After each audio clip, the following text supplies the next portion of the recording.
The book of Proverbs, chapters 5 through 8. Chapter 5, Warning Against Adultery. My son, pay attention to my wisdom. Listen well to my words of insight, that you may maintain discretion and your lips may preserve knowledge. For the lips of an adulteress drip honey, and her speech is smoother than oil. But in the end she is bitter as gall, sharp as a double-edged sword. Her feet go down to death. Her steps lead straight to the grave. She gives no thought to the way of life. Her paths are crooked, but she knows it not. Now then, my sons, listen to me. Do not turn aside from what I say. Keep to a path far from her. Do not go near the door of her house, lest you give your best strength to others and your years to the one who is cruel. Lest strangers feast on your wealth, and your toe enrich another man's house. At the end of your life you will groan, when your flesh and body are spent. You will say, how I hated discipline, how my heart spurned correction. I will not obey my teachers or listen to my instructors. I have come to the brink of utter ruin in the midst of the whole assembly. Drink water for your own cistern, running water from your own well. Should your springs overflow in the streets, your streams of water in the public squares, let them be yours alone, never to be shared with strangers. May your fountain be blessed, and may you rejoice in the wife of your youth, a loving doe, a graceful deer. May her breasts satisfy you always. May you ever be captivated by her love. Why be captivated, my son, by an adulteress? Why embrace the bosom of another man's wife? For man's ways are in full view of the Lord, and he examines all his paths. The evil deeds of a wicked man ensnare him. The cords of his sin hold him fast. He will die for lack of discipline, led astray by his own great folly. Chapter 6, Warnings against Folly. My son, if you have put up security for your neighbor, if you had been trapped by what you said, ensnared by the words of your mouth, then do this, my son, to free yourself. Since you have fallen into your neighbor's hands, go and humble yourself. Press your plea with your neighbor.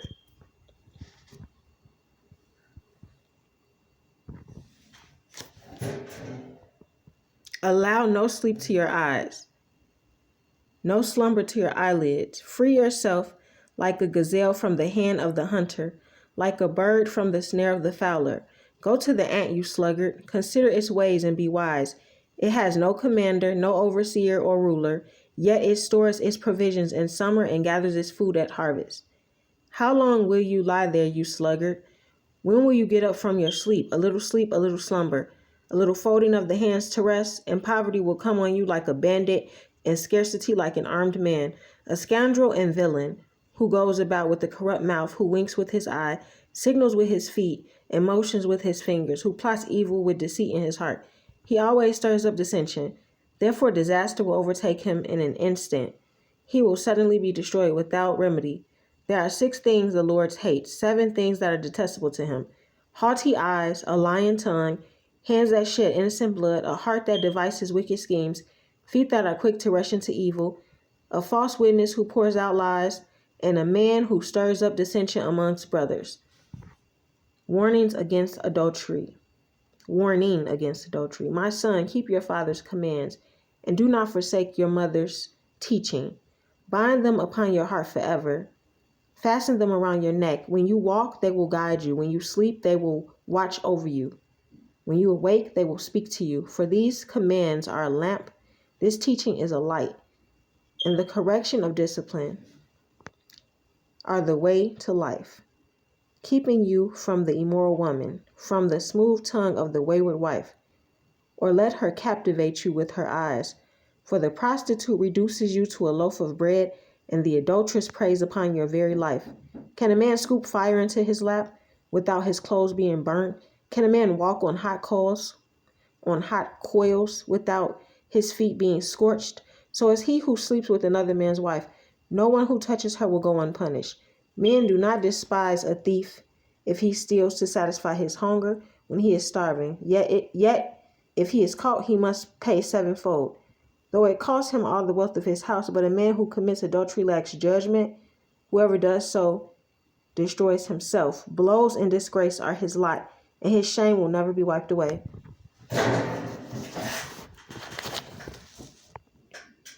For jealousy arouses a husband's fury, and he will show no mercy when he takes revenge.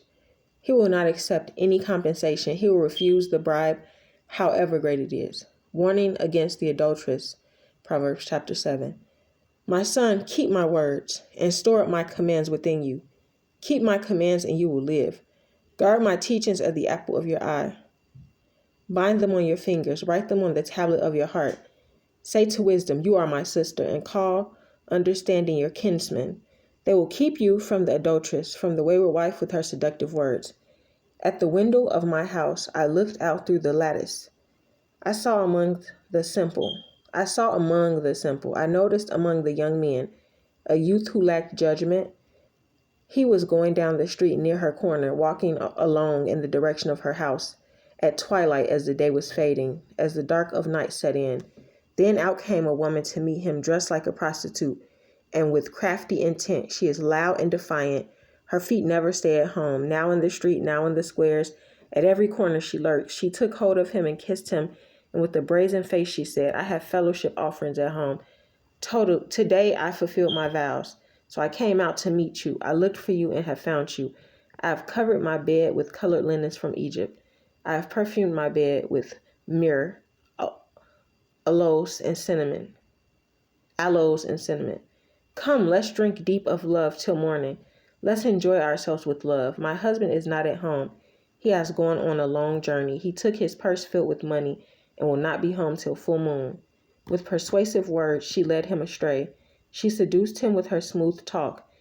At all once he followed her like an ox going to the slaughter, like a deer stepping into a noose, till an arrow pierces his liver, like a bird darting into a snare, little knowing it will cost him his life. Now then, my sons, listen to me. Pay attention to what I say. Do not let your heart turn to her ways or stray into her paths. Many are the victims she has brought down. Her slain are a mighty throng.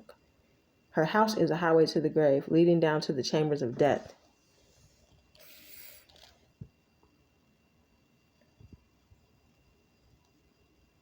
Proverbs chapter 8. Wisdom calls. Does not wisdom call out? Does not understanding raise her voice?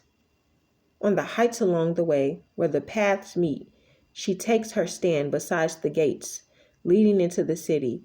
At the entrances, she cries aloud, to you, O men, I call out. I raise my voice to all mankind. You are simple, gain prudence. You who are foolish, gain understanding. Listen, for what I have worthy things to say.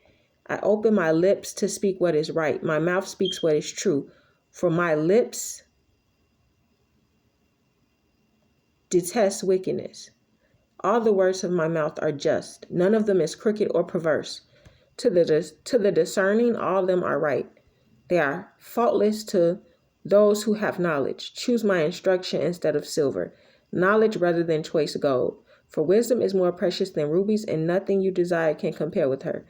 I, wisdom, dwell together with prudence. I possess knowledge and discretion. To fear the Lord is to hate evil.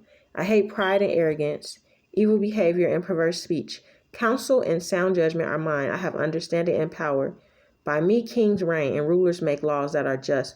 By me princes govern and all nobles who rule on earth. I love those who love me, and those who seek me find me. With me are riches and honor, enduring wealth and prosperity. My fruit is better than fine gold. What I yield surpasses choice silver.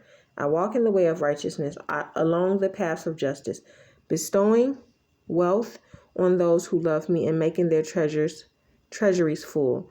The Lord brought me forth as the first of his works, before his deeds of old. I was appointed from eternity, from beginning, before the world began. When there were no oceans, I was given birth. When there were no springs abounding with water, before the mountains were settled in place, before the hills, I was given birth.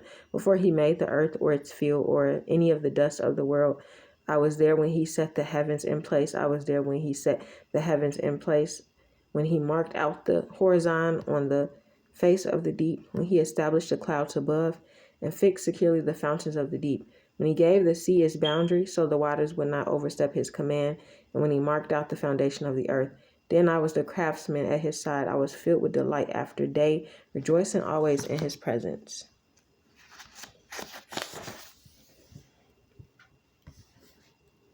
rejoicing in his whole world and delighting in mankind. Now then, my sons, listen to me.